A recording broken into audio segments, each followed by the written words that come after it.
แดงครับกอแดงแกงหวานผักขาเนาะผักขาเหมือนนี้มาไก่บ้านครับดอกกำลังงามดอกที่สองครับกำลังพอดีเลยคุณดอกนี้ยังมีสองครับผมนี่คือเก่าครับดอกตะมุตะมิ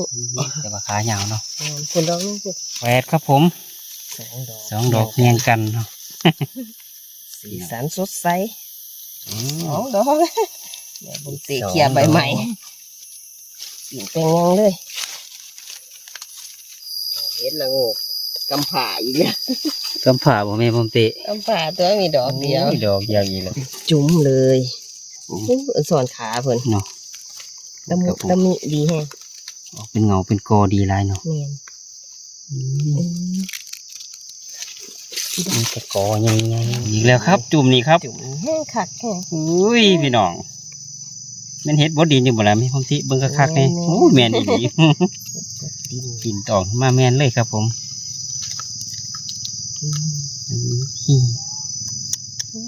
จุ่มนี่คืองามแท้ครับผมอุ้ยเป็นเงาเลยครับจักดอกแล้วแม่ผมติปาดสวัสดีครับสวัสดีจ้าสวัสดีครับพ่อแม่พี่น้องพ่อใหญ่แม่ใหญ่ลุงป้าน้าอาทุกคนทุกท่านคือเก่าแล้วครับผมวายFCในประเทศและก็ต่างประเทศแล้วครับครับมื้อนี้ก็มาพบกันในวันที่28 พฤษภาคม พศ 2568จ้ะครับวันนี้ก็เดินทาง2 คนกับแม่ผมเตคือเก่าครับผมก็มาไม้ใดเนาะแม่ผมเตมาปลาน้องจองจ้ะตำบลไหขาอำเภอบุญทลีจังหวัดอุบลราชธานีจ้ะครับก็เปลี่ยนไม้ครับเปลี่ยนไม้ไหมจ้ะหลังจากขึ้นหลังผู้เมื่อยไรพี่น้องเปลี่ยนไม้ครับผมสงสัยมือนญาติขึ้นหลังผู้คือเก่าเยอะครับผมแต่ว่าเหมือนพักก่อนเนาะมาหาทั้งไต่ครับผมทั้งลางครับผมแล้วไก่บ้านครับเป็นรุ่นไปชมก็พอผมเตแม่ผมเตครับว่าสิโศกสิมันบ่ครับผมไปครับผมไปจ้าเขามาไม้แรกกับพอเลยครับผมแรกแหกมาดอกแรกแหกมันเป็นเห็ดกอครับกอแดงจ้ะกอแดงครับกอแดงแกงหวานผักขาเนาะผักขาเหมือนนี้มาไก่บ้านครับดอกกำลังงามดอกที่สองครับกำลังพอดีเลยคุณดอกนี้ยังมี3ครับผมน้ำไม้เห็ดกอเด้อพี่น้องข้าวเปล่าขาเพิ่นคือแดงดีเลยเบิ่งละบ่มองเตว่าเห็นอีกครับผมเป็นครับสองเห็นดอกหนึ่งเปิดไปเห็น2ครับนี่ดอกนี้พี่น้องบานเปิงคืนเลยครับเอาขาหลุดเร็วขาอีกแล้วโอ้ยบ่ได้สมบูรณ์แบบเลยเม็ดแล้วดอกนึงครับตะมุตะมิเลยเนี่ยติวะนะตะมุตะมิเอาไม้กับมันเฮ็ดกอแล้วครับ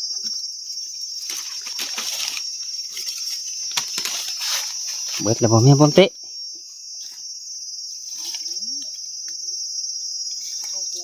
ดอกครับผมนี่คือเก่าครับตะมุตะมิแต่ว่าขายาวเนาะคุณดอกนี่สิครับดอกนึงครับหมุนแม่บ่ติหมุนก็ได้เป็นผู้กับมนป้าแล้วมื้อนี้ครับพี่น้อง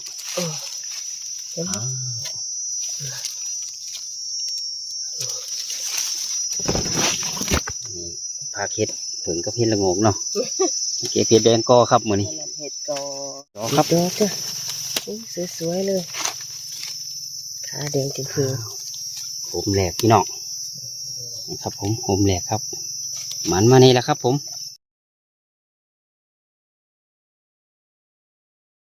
อีกดอกครับดอกจ้าดอกกอแดงบานเปิงเขิงเลยเนาะแกงกะหวานปนกระเสียบเนาะนี่สิช่างแกงเครื่องปนกอเหลืองครับคนละขึงสับเหลือครึ่งหนึ่งนะแม่ผมเตะเห็ดกอเหลืองครับมันออกกับกอแดงครับนี่แต่เหลืองเนาะแดงเพิ่นเอาไปเบิดรู้จักนี่เพิ่นครับผมกอเหลืองคือเก่าครับเหลืองส้มเพิ่งแดงหลังแตกครับผมดอกกำลังมินิครับเปิงขาลายจ้ะข ลายเลือดเนาะ ลายเลือด อุ้ยละงกพี่น้อง โอ้ย เหลือดอกเดียวครับ ละงูมินิเออโอ้มินิอีหลี ครับผมมองพี่น้องเพิ่นเอาไปครับนี่เพิ่นก็เหลือจงให้ดอกหนึงครับ ลายจ้ะดอกสวย ขอคนตีขอใครเห็นละงูครับมาขอคนเดียวพี่น้องนี่บางทีก็ย่างลงไปฝุ่นแล้วครับไก่นึงน้อยๆครับ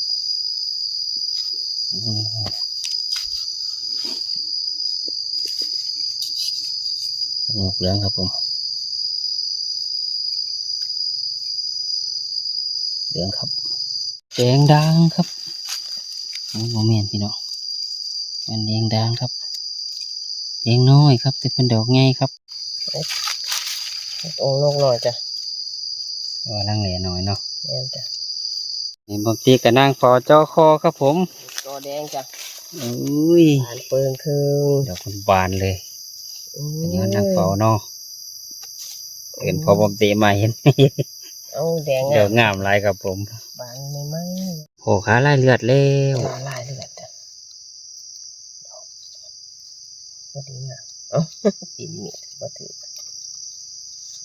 3 ดอกเนาะคือออกน้อยแท้เหลือพี่น้องเพิ่นเก็บครับ บดดินจ้ะคือบ่มีหมูมีพวกเนาะ ดอกเดียว ดอก โอ้ยเห็ดกำผาพี่น้อง เห็ดละโงกกำผ่าอีกแล้ว กำผาบ่แม่บอมตี กำผ่าตัวมีดอกเดียว โดอกเดียวอีกแล้วครับผม ว่างั้นเห็ดบดดินอันนี้เห็ดละโงก เห็ดปลาน้องจองคือออกจังซี่เนาะพี่น้อง โอ้ยงามแฮะ ดอกเดียวเนาะ แต่ว่ามีดอกเดียว ครับ แต่เราออกใหม่เนาะ ออกใหม่เพราะวันทันเถาเนาะ แม่นกันออกเก่ากันต่อเถา เนาะแต่ยังงามๆอยู่เนาะมีบอมตีเนาะ อ้อๆอยู่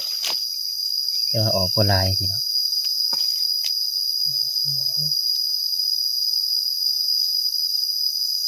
ออกมันใหญ่ ปุ๊บอีกดอกหนึงขางกระตาแม่บอมตีนี่ให้เงาใหม่ อย่างนี้เหยียบไม่ได้ว่าขากระตา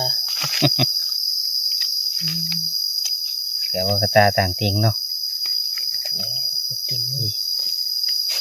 ครับผม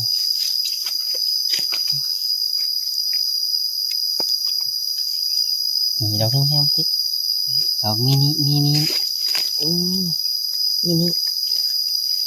เดี๋ยวกินอีกจ้ะนี่มีจอให้กันเลย กินหอยที่ผงเขาเนาะแม่บอมตีเนาะ เห็ดเปิงเขาเห็ดเปิงแดงนี่ แต่ว่าเมื่อยพี่น้องพักจังเหมือนกันเนาะ เอียนกัน พักขาครับผมเอาเหยียบแล้วยังเลยยังเอาคิดจุ่ม เกือบพอบมตีจัดไป เห็นจุ่มใหญ่กับดวงที่จุ่มใหญ่เลยนับพี่น้องเนาะเห็นได้จุ่มหน่อย เห็นเพื่อนแม่ถึงหอพอดีได้ละจุดนี้ ๆจุ่มใหญ่ครับเอาจุ่มใหญ่เลยพอผมติจุ่มน้อยเกลือเป๊ะเนาะ เกือบ เกือบ พี่น้องเมื่อกี้เพชรบนดินเด้อครับมื้อนี้ ต่างผักพร ต่างพรครับผมแต่ว่าก็ใจญี่ปุ่นแล้วครับ ใจน้ำเฮ็ดเพิ่งเขาเนาะเอาอดเอาเงี้ยติใจอยากไปแต่ขาเพิ่นบ่พาไปเฮ็ดจังได้ ลุกบกขึ้นเลย เก็บบนดินนี่แหละครับผม ออกแห้ง เอามาเอาบัตรตุ่มซ้ำหนึ่งพี่น้อง ตุ่มซ้ำนี่ก็ ใช่พอปกติเห็นอย่างได้ โอ้ยใหญ่ บ่ใหญ่ ดอกใหญ่ คือจุ่มบางหันหอยดีกว่าหน่อยแม่ว่าสิ เดี๋ยวเอาตรงนี้ก็กายเพื่อนแม่เป็นเขาเลย เอาเลยเนาะเอาเก็บโปรตีนกับแกงแสบกันแล้วครับ สวย ครับผมเอาดอกเล็กก่อนดอกใหญ่ ๆตัว ๆก่อน ใหญ่ก่อนเป็นเงาเลย ตัวนั้นแม่งจอเพื่อน ใช่เลยแบ่งกันกิน คนละครึ่ง แบ่งกันกินครับผม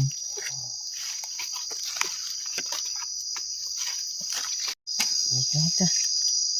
ข้ามหมกดิน นี่2 ดอกครับ มันมาเป็นคู่มาผี นี่เดี๋ยวนี่ก็มาเป็นคู่คือกันบอก มันก็มาเป็นคู่ แขกคู่ พุ่นเอาตัวนี้มาเป็นหมูบัดนี้ เป็นจุ้ม มาเป็นหมูเป็นจุ่มเลยครับบัดนี้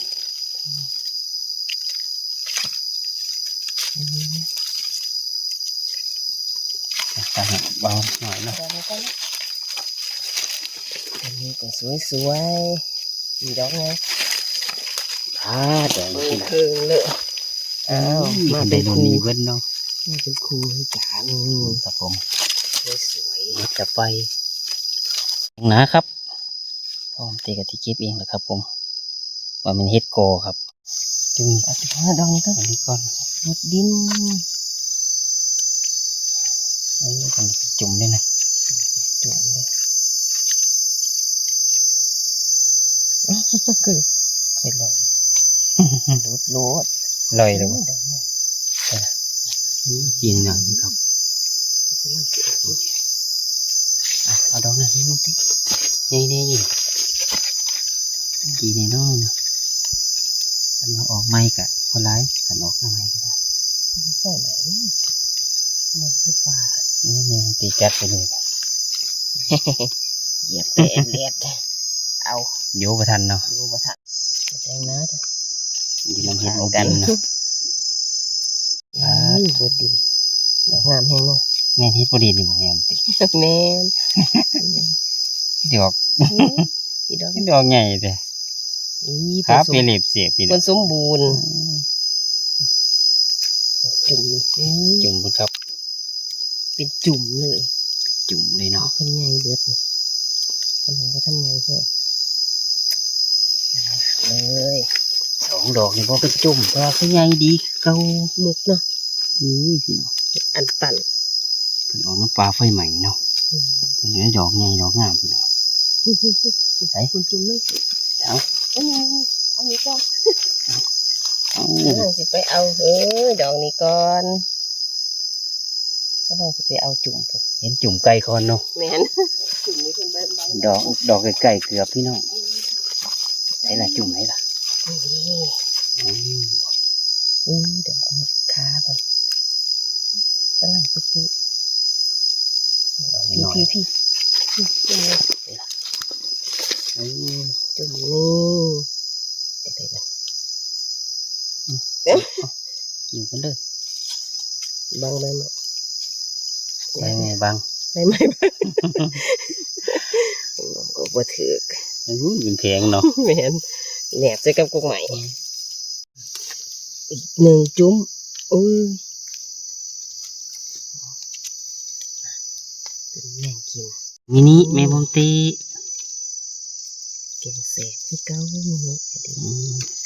มินิตะมุตะมิเนาะ พี่ดาว ไปล่ะโคตรพี่น้องหันไหวบ่ได้เพิ่นอยู่ทางหลังว่าซะ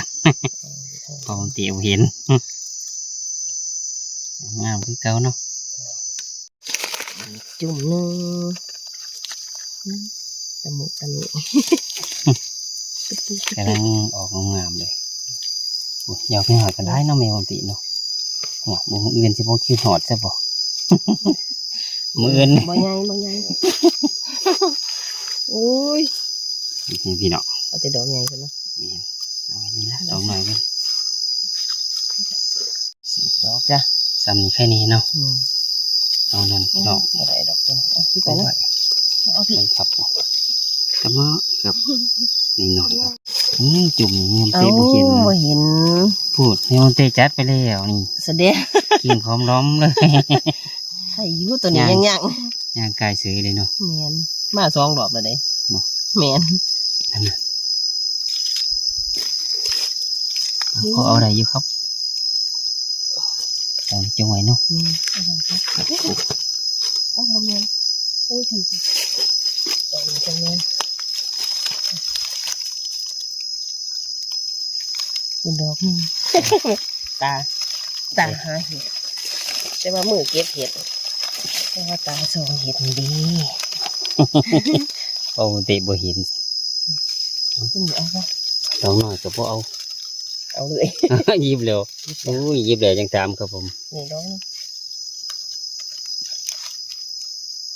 หาเสียเนาะเอาตัวนี้แม่บอมเตจัดไปแล้วมาหาหนู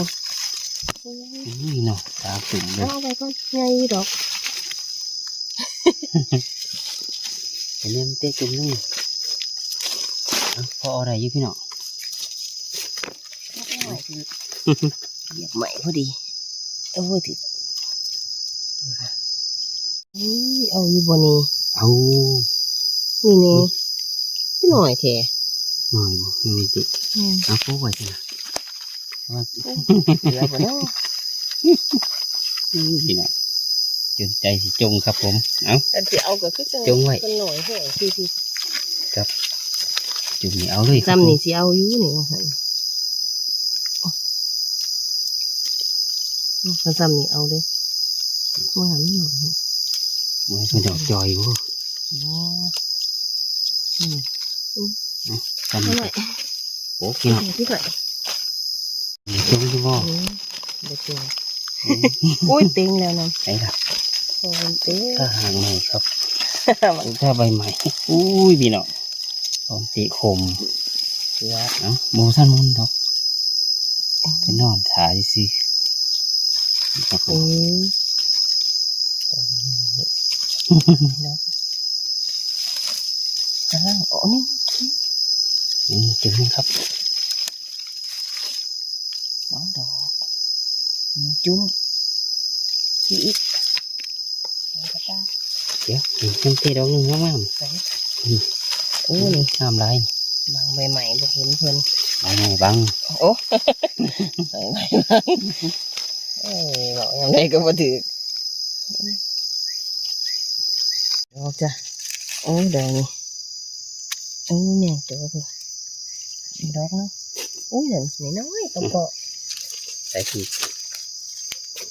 พี่น้องตะเพาะ เอาบ่ได้พี่ โอ้ยสิตะเพาะเตะไอเมนเบิดหลุดครับผมเอาในบางทีเอาดอกนั้นก่อนเดี๋ยวซุ่มหน่อยๆสิโป๊กเองโป๊กไปกับมหาบ่เห็นพี่น้องบ้านจ้าไม่ใส่ เป็นกะสิใหญ่ตัวนั่นนี่จุ่มนะ ได้ละเอาจุ่มนี่คือเป็นแน่น เอออะไรทำเพิ่นเอา ดอกนี่คือเป็นแน่น พี่น้องเพิ่นมา บ่ เพิ่นบ่เห็น แม่แม่บางทีตัว บ่บ่ งามหลายเนาะเห็ดบดินจุ่มนี่ครับผม อีกจ้ะหนึ่งจุ่ม จุ่มใหญ่งาม เพิ่น ๆ เอา นี่ เป็นตัว อืม จุ่ม แม่เงียงพี่น้องคนสีเพเวอยู่ อู้เตรียมถาเลยครับสะออนดอกเห็ดนี่เนาะแม่บาง แม่ ที นดอกงามแฮะ เนาะ อีกดอกหนึงตัวนี้ปิดไว้ค่ะ โป๊กไปครับ จ้ะอืมสวยๆเลย สีแห้งเตะเอาตะพีก่อนเอาจุ่มนี้งาม อุ้ย ๆเอ้ย จุ่มเลย ผม เพิ่นสอนขาเพิ่น เนาะ ตะมุตะมิดีแฮะ ออกเป็นเงาเป็นกอดีหลายเนาะ แม่น อืม อืม มันจะกอใหญ่ๆ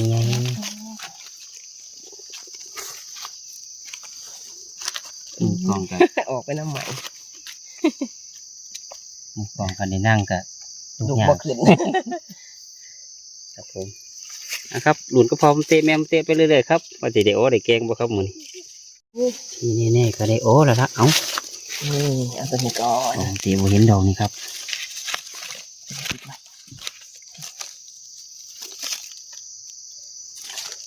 พอผมเตะเห็นดอกนี้ งามแฮะเอาสอนเห็ดบนดิน นี่เห็นอีกดอก โอ้ นี้ ย ได้กลายดอกของหันครับผม คือสีแสบแกง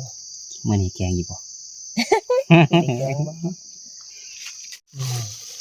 ตะมุตะมุอุ้ย พี่น้อง เอาบ่ได้รุ่นนั้นเอาบ่ได้ขน่อยแห้ง โอ้ครับผมดอกมุ่มใหม่ครับจำซอยกันได้ไหมครับสิอ่ะดอกนี้พ่อใส่ได้อยู่นี่อืม เอาคนใหญ่ไม่ได้ขี้ดิน โอ้ยเป็นขาเตี่ย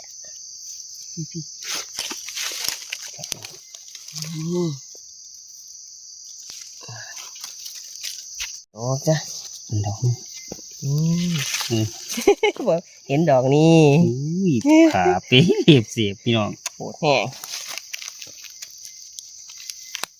นะตืดเลยเป็นตาหยำปวดเนาะอุ้ยเบิ่งอีกในแมวพี่ติเบิ่งพี่น้องขาเพิ่น โอเคอีกแล้ว ไปละนี่เด้ว่ามันขาเฮ็ดของเขาลุงเนาะ อุ้ย ดับ ขาใหญ่ ดอกกระดำครับผม จ้ะเนี่ยไปแต่เห็นไปเหลืออยู่เนาะ อืม จะมาตัวนี้ โอ้โหจ้ะ อุ้ยนี่ นี่พี่น้อง จังไรจังสิ กระปุกอยู่ อันนี้ แล้วมันขาตุ๊กตาเนาะเฮ็ดบ่ดินก็ได้ แมน ผมครับผมกับว่าแต่เปะแม่นมืดอรุดครับ ได้ได้ ได้ดอกได้ นี่ อ๋อดอกนั้นปุ๊บไว้นี่เด้อ อุ้ย อุ้ยผม สิดึงออกมา แนมืดอรุด ไม่ไหว อันสอนพี่น้องดอกนี้หน่อยแม่มันจะอย่าเหยียบเด้อนี่ดอกนี้เอาอะไรเพิ่น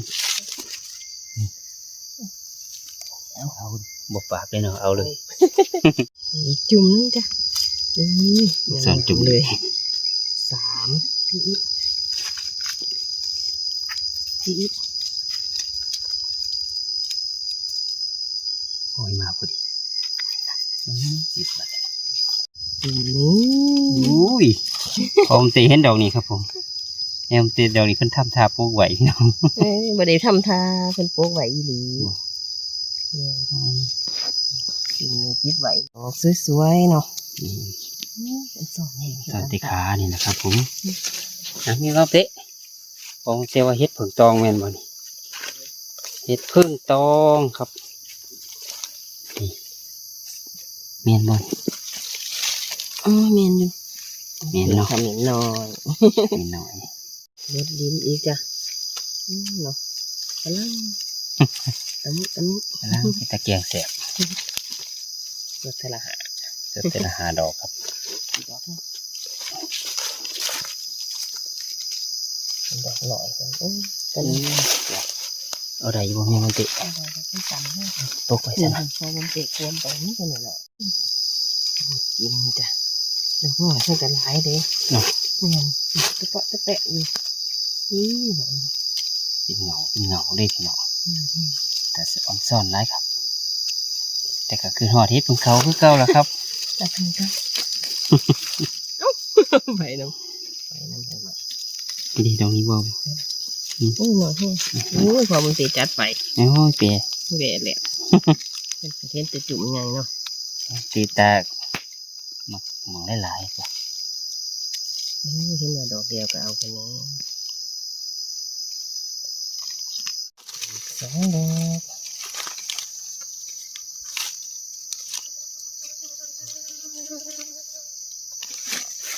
นี่จ้ะอู้ดอกนี้งามแห้ง เฮ็ดปูดินก็ไม่เฮ็ดผึ่งเขาเนาะ พี่ขึ้น ขาใหญ่แห้งพี่น้องอุ้ยจุ่มนี่แห้งหายครับ เป็นจุ่มอยู่ครับ เอาตัวไหนก่อนเอาตัวนี้ก่อน อันดอกได้ก่อนก็ได้ ตัวนี้ก็หนีก็ไหว ดอกมินิคือกันเบิด ดอกเหลี่ยมเดียวกันเนาะ เอาเบิ้งเนี่ยมันจะเอาดอกใดจุดใจสีจงเลยเนาะ จุ่มไว้ตัวน่ะ บอก ตะมุตะมุ เฮ็ดกำลังตะหมดแต่มีพี่น้อง จุ่มนี่คืองามแท้ นี่ครับผมอุ้ยเป็นเหงาเลยครับแยกดอกแล้วแม่ติปาดอุ้ยงามเลยครับอีกแล้วครับ จุ่มนี่ครับ จุ่มแห้งขัดแห้ง อุ้ยพี่น้องแมันเฮ็ดบดดินอยู่บ่ล่ะแม่ผมติเบิ่งคักๆนี่โอ้ยแม่นอีหลี ดิน ดินตองมาแม่นเลยครับผมอืม แตกซะพออีกแล้วจ้ะจุ่มหนึ่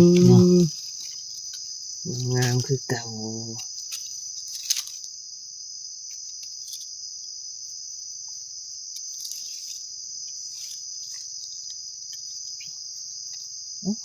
ได้ดอกนี้ว่างดอก มีดอก ด นี่ อกนี่ค่ะ วันเฮ็ดเพิ่งขามเนาะขาตึกปุกคือกันกับเฮ็ดเพิ่งขามนี่ ก็จ้ะ ขาคือสั่นแท้เนาะ เป็นดอก สวยๆ ออกทั้งโคนทั้งขาเสียเนาะ แม่นจ้ะ เอ็ดกอแดงเนาะนี่ผมเตะกับลงมีดแค่กระจ้าผมเป็นหลงครับผม ว่างเฝ้าเฮ็ดไว้ พอเห็นแล้วก็ว่างไว้เอากับมีดไว้พี่น้อง ไปย่างมาเบิ่งหมองมา ยังมาเบิ่งหมองใหม่ครับผมไม่เห็นเห็ดโกแดงงามๆครับ เนาะ พอผมตีก็เอามีดให้ปาดขาคือเก่าแล้วครับ สวย โอ้ยงามหลายพี่น้องเอ้าผมตีกันยางมาคมนี้ครับผมก็มาขอเห็ดโกอีกดอกครับงามๆดอกนี้ก็มีกินขาเพิ่นแล้วปูกินดอกพี่น้องเอามากินขาครับ ๆพออีกแล้วจ้ะไปเฝ้ากระตาเฝ้าไว้ให้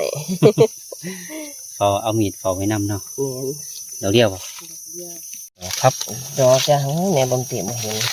โอ้ยแดดเด้พี่น้อง คือแดดแต่ อีกแดดพอดีครับผม สวยโอ้โหจ้ะ โอ้โหเหลืองเนาะ ดอกไปดอกมาไม่ค่อยเฮ็ดละงู โอ้คือดอกมินิแห้งเต็มมือตี เอ้าดอกหลาเพิ่น ดอกหลาเพิ่น เห็ดน้องจอห้องให้ครับผมสองดอกนี่สวยอยู่เด้อ เพิ่นนอนทาเนี่ยทาเพิ่น จีจอเนาะ เป็นตาช่วงนี้ แม่มุมเตะพอมุมเตะเนี่ยไปเห็ดเพิ่งน้ำอ้อยอุ้ยคืองามเต็มบาทที่เปิงเคืองพี่ดอกอุ้ยน่าดำอ้อยแบบไงเนาะครับผม ดอกนี้เท่าได้ เอา ดิ ไปนี่ ได้ดิ ยังเสียเด้วยพี่น้องเห็ดอันนี้ หยามปุดๆเลย เพิ่งน้ำอ้อยคนเอิญเห็ด เพิ่งติว เห็ดเพิ่งติ๋วเนาะพร้อมเตะก็เอิญเห็ดเพิ่งติ๋วแล้วครับผม สวยงาม งาม ก็ดอกงามๆจ้ะแดงจริงคือ เกี่ยวกับสีชมพูเนาะส่วนนี้เอาเนี่ยไปเห็นอีกดอกหนึงพี่น้องนี่ สวยๆคือเก่าอ๋อยังละกิน ปวกจอครับ ดอกจ้ะแดงงาม แหวดครับผม สองดอก เรียงกันเนาะ สีสันสดใส งามเลยครับผม อีกดอกจ้ะตัวนี้ยังมินิอยู่น้อยหนึงตัวนี้ก็งาม สองดอกเดี๋ยวผมสีเขียใบใหม่ปีนเป็นยังเลย เสียดาพี่น้องคนเนาะ อีกดอกจ้ะโอ้แดงแก้วหวานเนาะ นี่ อีกดอกจะเฮ็ดก็ อุ้ยดอกนี่มีความติ งาม เห็นงามครับเลยครับผม ตอนนี้กติภาพพี่พาน้องกลับบ้านนะครับกลับมาสรุปผลงานก็พอผมเตะแม่บอมเตะครับ มาสิมานหลายปันไดครับผมเป็นจังไดทำไมบอมเตะ มันจ้ะ มันเห็ดจังนี้มือนี้ มันเฮ็ดกอแดงเฮ็ดบด นี่ ดิน ครับผม เป็นนั่นสองสามดอก ครับผมเห็ดกระเรียงเห็ดตะกูเห็ดบดินครับผม ส่วนมากด้านนี้มีแต่เห็ดบดินครับ เฮ็ดบดดินมันจะงามๆจ้ะ อุ้ยขาเนาะ ขาใหญ่ๆอ้วน ส่วนตานี่ก็ ๆเฮ็ดรวมตัวนี้เฮ็ดกอเฮ็ดละโงกเฮ็ดเผืองจ้ะ ครับกับมันอยู่ครับมือนี้กับมาสวยๆเนาะแม่บอมเตะเนาะ แม่นจ้ะ ก็พอได้เกียงอยู่ครับผม ครับจังไดก็ขอขอบคุญขอบคุณพ่อแม่พี่น้องพ่อใหญ่แม่ใหญ่ลุงป่านาอาเบิร์ดสุขูสุกคนคือเก่าแล้วครับผมบอยFCในประเทศและก็ต่างประเทศครับผม ขอบคุณหลายๆครับผม ขอบคุณหลายๆจ้า ขอบคุณหลายๆที่เขามารับชมจองบอมติบ้านทุงครับ ครับก็ขอขอบคุณทุกคอมเมนต์ทุกการติดตามทุกคำติชม ทุกกำลังแรงใจคือเก่าแล้วครับ ครับก็ขอฝากไว้อีกคลิปนึงครับ ฝากพ่อพี่น้องกดไลค์กดแชร์กดติดตาม เพื่อเป็นกำลังใจพอผมเตนในเด้อครับผมสำหรับคลิปนี้ก็มีเพียงเท่านี้แหละครับ สวัสดีครับ สวัสดีจ้าติดหนามาลุ้นกันไหมจ้าว่าสิไปหาหยังพี่กัดได้จ้ะมื้อนี้มันๆจ้ะ ครับผม